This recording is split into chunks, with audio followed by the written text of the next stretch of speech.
ஓம் நமச்சிவாய போற்றி. வணக்கம். இந்த பதிவில் விருச்சிக ராசியை பற்றி பேச வந்துள்ளேன். விருச்சிக ராசியில் பிறந்தவங்க உடல் நலம், தீராத நோய், உங்கள் கோட்டாளிகளோட உள்ள சுகமமான உறவு, ஏற்படக்கூடிய அறுவை சிகிச்சை, தனிமையான உறவு, திடீர்னு வரக்கூடிய கஷ்ட நஷ்டங்கள், இதெல்லாமே இந்த ராசியை தாங்க குறிக்கும். அப்போது இவங்க நீர் ராசி அப்படின்னு சொல்கிறாங்க. விருச்சிக ராசியில் பிறந்தவங்க அதிகமாக கோவப்படுவாங்க. அந்த கோபம் கூட ஒரு நியாயமான கோபமாக தாங்க இருக்கும். ஒரு அளவுக்கு பொறுமையாக இருக்கிற வரை இருப்பாங்க. ஆனால் கோவம்னு வந்துட்டா வீடு தாங்காது, காடு தாங்காது. அந்த மாதிரி கோபம் கொண்டவர்களாக தான் இவங்க இருப்பாங்க. இவங்க பொறுமையாக இருந்து கோவப்படுவாங்க. ஆனால் அவங்கள பார்த்தா அப்படி தெரியாதுங்க. அவங்க கூட இருக்கிறவங்களுக்கு மட்டும்தான் தெரியும் அவங்க எப்படிப்பட்ட கோபக்காரன் என்று. அதாவது விருச்சிக ராசிக்காரங்களுக்கு பொதுவாக வீடு எங்கே அமையுன்னு பார்த்தா மருத்துவமனை, சுடுகாடு, முற்கொள்ளுள்ள பகுதி, பக்கத்தில் டிரான்ஸ்ஃபார்ம் இருக்கிறது, பக்கத்தில் இந்த மாதிரி இடத்துல தான் வீடு அமையுங்க. வீட்டோட மண்ணும் அமையுங்க. இந்த ராசியில் சந்திரன் நீச்சம் ஆகிட்டா அப்படின்னா உடல் பாதிக்கும் அப்படின்னு கூட சொல்லலாம். இவங்களுக்கு கடன், பழி வாங்கிறது, தீராத பழி, இது எல்லாமே இருக்குங்க. வீண் வம்பு வருங்க. இவங்களுக்கு வாக்கு பலிதம் உண்டுங்க. ஒரு சில பேருக்கு எது சொன்னாலும் அப்படியே பழிக்கக்கூடிய சக்தி இருக்குங்க. இவங்களுக்கு மனைவியால் சந்தோஷமும் உண்டு, விரயமும் உண்டு. அதே போல் டாக்குமெண்ட் பிரச்சனையும் உண்டுங்க. அதாவது ஒரு இடத்த வாங்கிட்டு அந்த இடத்துல வில்லங்கம் சரியாக பார்க்காம டாக்குமெண்ட் பிரச்சனை வருங்க. இந்த விருச்சிக ராசியில் பிறந்தவங்க அரசு உத்தியோகத்திற்கு போகிறாங்க, அரசு சார்ந்த துறைகளுக்கு போகிறாங்க. நான் படிக்கவே இல்லை அப்படி சொன்னால் கூட அரசு சார்ந்த சலுகையில் தகுதி பெறவங்களாக இருப்பாங்க. இவங்களுக்கு இயற்கையாகவே குலதெய்வத்தோட அருள் இல்லாமல் போகுதுங்க. இவங்க வீடு வாஸ்துப்படி அமைய போகுது. அதாவது இது எல்லாம் உங்கள் ஜாதகத்தை பார்த்து எல்லாம் நல்லபடியாக அமைச்சுக்கலாம். எல்லாமே நல்லதாக இருக்குது, எல்லாமே கட்டதாக இருக்குது அப்படிங்கிற குழப்பம் வேண்டாங்க. இவங்க விருச்சிக ராசி ஒரு தேள் ராசிங்க. அந்த தேள் கொட்டும். அப்போ அந்த விருச்சிக ராசி கொட்டிகிட்டே இருப்பாங்க அப்படின்னு தான் நினைப்பாங்க. ஆனால் அதே தேள் தன்னுடைய வாழ்க்கையில் எவ்வளவு தியாகம் வாழ்க்கை செய்து அப்படின்னு பார்த்தீங்கன்னா உங்களுக்கு புரிய வருங்க. இப்போ ஒரு விருச்சிக ராசியில் பிறந்த ஒரு பெண் இருக்காங்க.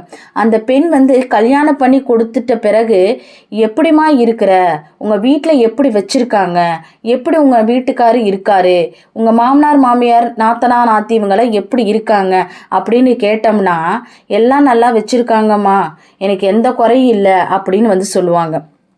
ஆனால் அவங்கள கூப்பிட்டு கொஞ்சம் கொஞ்சம் விசாரித்தோம் அப்படின்னா தாரையாக கண்டிருந்து தண்ணி வர மாதிரி விஷயங்களை சொல்லுவாங்க. அப்போது அம்மா அப்பா கஷ்டப்படக்கூடாது, மற்றவங்க கஷ்டப்படக்கூடாது அப்படின்னு தன்னுடைய கஷ்டங்களை மறைச்சு பின்னாடி வர பிரச்சனையை வர வச்சுக்கிறவங்க தான் இவங்க. இவங்க ஒரு தியாகம் பண்ணக்கூடிய ராசின்னு கூட சொல்லலாங்க இந்த விருச்சிக ராசி. பொதுவாக இந்த விருச்சிக ராசியில் ஒரு ஆண் ராசி இருந்தாங்க அப்படின்னா அப்போ அவர் என்ன பண்ணுவாருன்னு பார்த்தீங்கன்னா, எப்போ ஏதாவது கடன் வாங்கினியா, இல்லைங்க வாங்கலைன்னு சொல்லுவார். திரும்ப விசாரித்தோம்னா அங்கே ஒரு 1000 ரூபா வாங்கினேன், சரி வேறு எங்கே வாங்கினீங்க, அங்கே ஒரு 10,000 ரூபா வாங்கினேன், இப்படி வாங்கிறத அப்புறம்தான் வெளியே வரும், ஒன்றா வெளியே வரும். அப்போ இவங்க கிட்ட விஷயத்தை பிடுங்க முடியாதுன்னு அர்த்தம், விஷயம் இருக்குன்னு அர்த்தம். ஆனால் சொல்ல தொடங்கிட்டாங்க அப்படின்னா எல்லாத்தையும் சொல்லிடுவாங்க, எதையுமே மறைக்க மாட்டாங்க. ஸோ ஒரு வித்தியாசமான ராசி தான் இந்த விருச்சிக ராசி. இந்த விருச்சிக ராசியினோட உருவம் தேளுங்கிறதுனால தன்னோட குழந்தைகளுக்காகவும் குடும்பத்திற்காகவும் தியாகம் செய்வர்களாக இருப்பாங்க. அளவு கடந்த பாசம் கொடுக்கக்கூடியவங்களாக இருப்பாங்க. தனது நெருங்கிய அன்புக்குரியவர்கள் மற்றும் குழந்தைங்களுக்காகவும் குடும்பத்திற்காகவும் தன்னை அர்ப்பணித்து கொள்ளும் மனப்பான்பு அப்படின்னு கூட சொல்லலாங்க. இவங்க வெளிப்படையாக நடந்து கொள்ள மாட்டாங்க. தேள்கள் எப்போதுமே மறைவிடங்களில் தான் வசிக்குமா.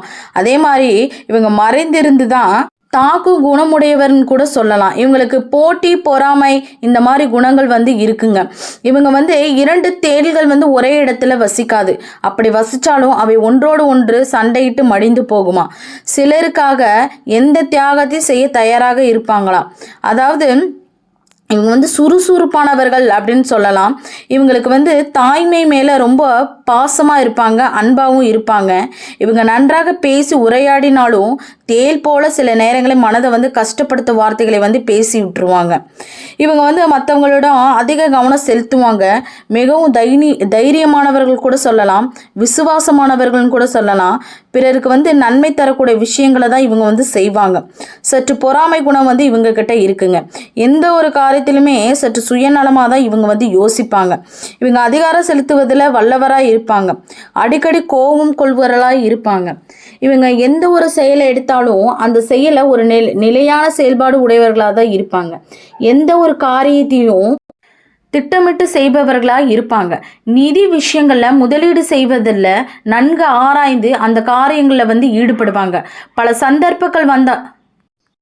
சந்தர்ப்பங்கள் வந்தால் கூட தனக்கு ஏற்ப சரியான சந்தர்ப்பம் நோக்கி தான் இவங்க வந்து காத்திருப்பாங்க.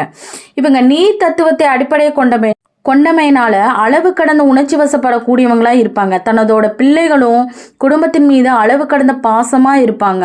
நீண்ட நேரம் ஒரு காரியத்தை வந்து யோசித்து அதன்படி தான் அவங்க நடப்பாங்க. பழசுதை நினச்சி அதிகமாக மன கசிஞ்சு போக மாட்டாங்க. கண்ணீர் விட்டு கொண்டுக்கிட்டே இருப்பாங்க.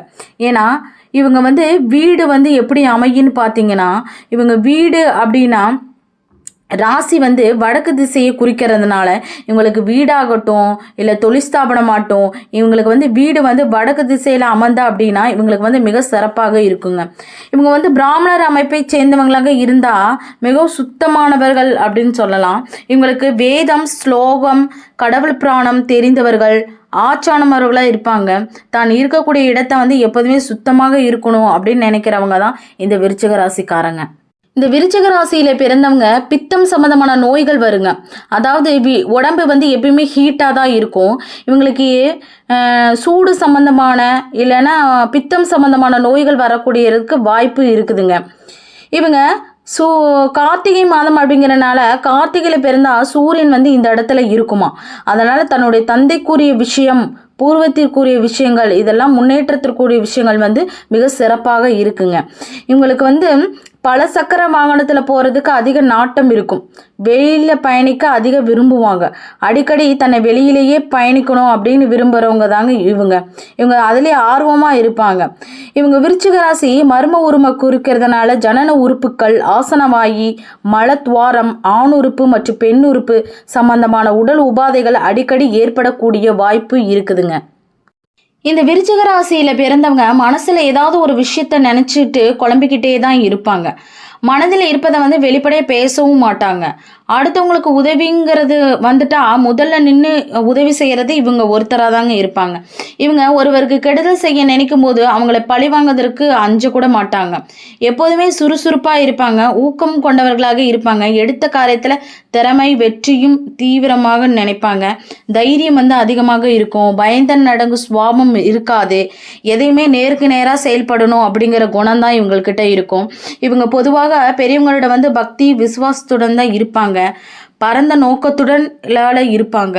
இவங்களுடைய வாழ்க்கைன்னு அப்படின்னு பார்த்தீங்கன்னா கொஞ்சம் சிரமங்களோ, சிக்கலான விஷயங்களோ, சண்டை சச்சரவு இதெல்லாம் அதிகமாக ஏற்படுங்க. ஆனால் தங்களோட திறமையினால சமாளித்து அதை வந்து வெற்றி காண்பீங்க. இவங்க உடல் வலிமை போதிய பலம் இருக்காது. பூமி யோகம் ஏற்படும். நல்ல அழகான மனைவி வாய்ப்பாங்க. ஏதேனும் ஒரு வழியில் 4 பேருக்கு அறிமுகமான நபராக தான் இவங்க இருப்பாங்க. சுய கௌரவம் மிக்கவர்கள் அப்படின்னு கூட சொல்லலாம். இவங்களுக்கு சலன புத்தி உடையவர்களாக இருப்பாங்க. அதிகள பேச்சு, உரத்த குரலும் தான் இவங்களுக்கு இருக்குங்க. இவங்களோட நண்பர்கள் மிக எளிதில் சேருவாங்க. எடுத்த காரியத்தில் பிடிவாதமாக செய்து முடிக்கும் ஆற்றல் பெற்றவர்கள் கூட சொல்லலாம். வாத திறமை இவங்க உள்ளவர்களாக இருப்பாங்க.